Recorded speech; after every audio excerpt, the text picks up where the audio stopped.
China-United States trade war, 2018-present, disputes between the two sides.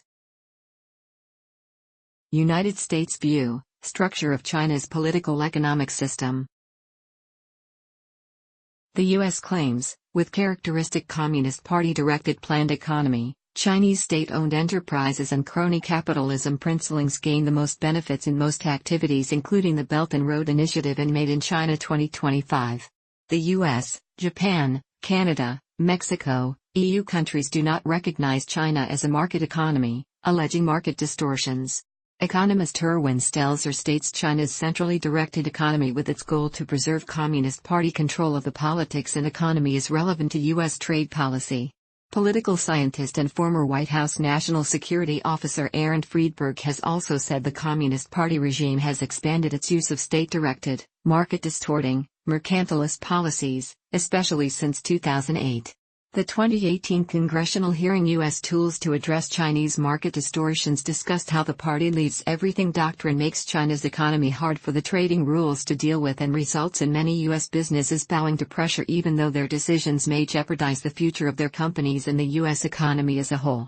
The structural problem of the Chinese Communist Party's fundamental opposition to free market capitalism and fair competition is claimed by U.S. to be the root of U.S.-China economic tensions. Former White House chief strategist Steve Bannon called China a totalitarian mercantilist regime in an economic war with the West, and Secretary of State Mike Pompeo said the trade war by China against the United States has been going on for years. The House Asia-Pacific Subcommittee Democrat ranking member Brad Sherman, who in 2000 voted no on allowing China's entry to WTO as in control and command economies like China, a telephone call in the middle of the night from a monopoly commissar is all that it takes to get a business to do something, said China declared trade war on the U.S. 18 years ago. Director of the White House National Trade Council and Director of Trade and Industrial Policy Peter Navarro, a longtime Democrat, calls China a totalitarian regime and states that China's unfair trade policies are economic aggression and a direct result of its autocracy.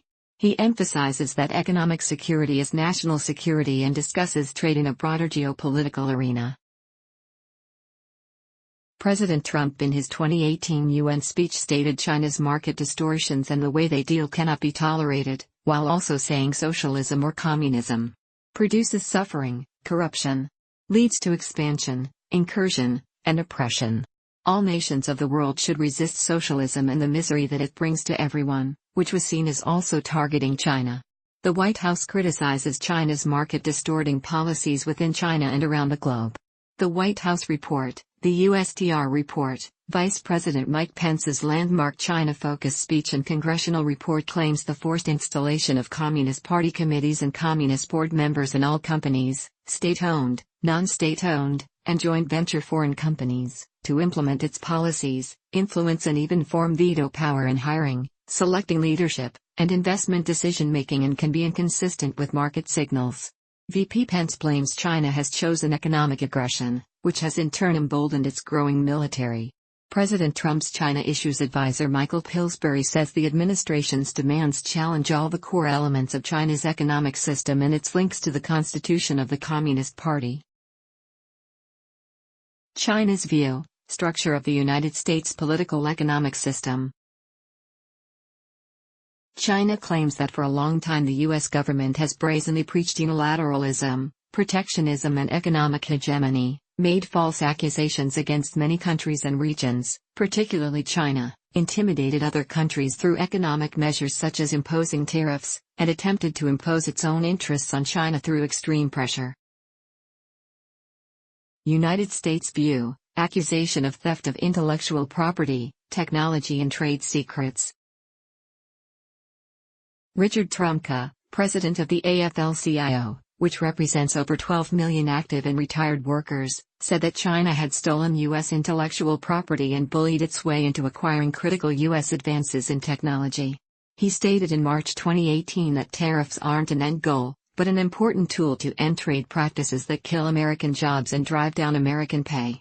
Many countries and companies have accused Chinese spies and hackers of stealing technological and scientific secrets through the planting of software bugs and by infiltrating industries, institutions, and universities. China was also accused it benefited itself from stealing foreign designs, flouting of product copyrights and a two-speed patent system that discriminates against foreign firms with unreasonably longer times. Chinese intelligence service was accused of assisting Chinese companies by stealing company secrets. U.S. officials have accused Chinese spies and hackers of stealing sensitive and top U.S. military technology including B-2 stealth bomber, C-17 transport aircraft, F-117 stealth attack aircraft, F-22 and F-35 stealth fighters, aircraft engine, military helicopter, unmanned aerial vehicle, unmanned underwater vehicle, destroyer, air-cushioned landing craft, submarine, missile, satellite, weapon system, robotics, artificial intelligence, semiconductor, solid-state drive, cellular mobile communications technology, software among almost all types of armaments and advanced technology. National security experts in the U.S. said Chinese hackers had consistently stolen trade secrets from U.S. defense contractors. This prompted former director of the National Security Agency Keith B. Alexander to call Chinese cyber theft of intellectual property as the greatest transfer of wealth in history. He states, Chinese spies have gone after private defense contractors and subcontractors, national laboratories, public research universities, think tanks and the American government itself.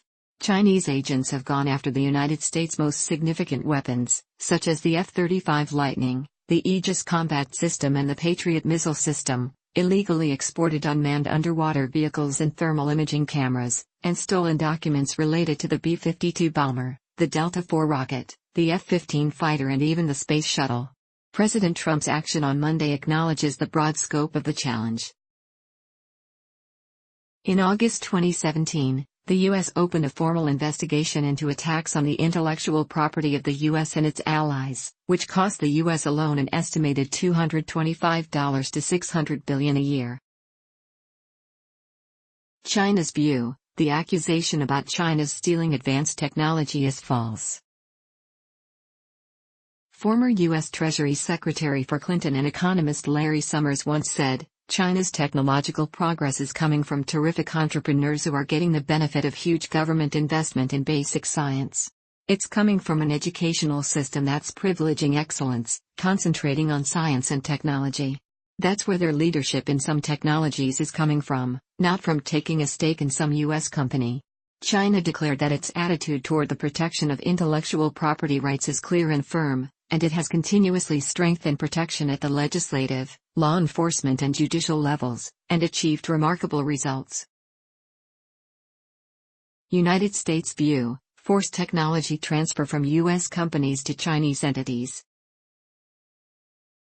The U.S. claims that China requires technology transfer through foreign direct investment, FDI, regime and required joint ventures. In many cases, technology transfers are effectively required by China's foreign direct investment, FDI, regime, which closes off important sectors of the economy to foreign firms. In order to gain access to these sectors, China forces foreign firms to enter into joint ventures with Chinese entities they do not have any connection. A number of experts have focused on what they claim is China's theft of intellectual property, and that it forces U.S. firms that want to do business there into transferring its confidential technology and trade secrets before having access to their market. Although that kind of transfer is disallowed by the WTO, the negotiations are usually conducted in secret to avoid penalties. The Commission on the Theft of American Intellectual Property states just agreeing to manufacture in China opens yourself to theft or forced technology transfer. It requires a U.S. response based on strength and leverage. In 2018, the American Chamber of Commerce in China learned that over half its members thought that leakage of intellectual property was an important concern when doing business there. Similarly, the EU Chamber of Commerce has also complained that European companies wanting access to the Chinese market often had to agree to transfer vital technology. China's view: voluntary trading activities of both parties rather than forced transfer. China claims that the technical cooperation and other economic and trade cooperation between Chinese and foreign enterprises are completely based on the voluntary principle of contractual behavior, and both companies have obtained practical benefits, and over the years, American companies in China have received huge returns through technology transfer and licensing, and are the biggest beneficiaries of technical cooperation.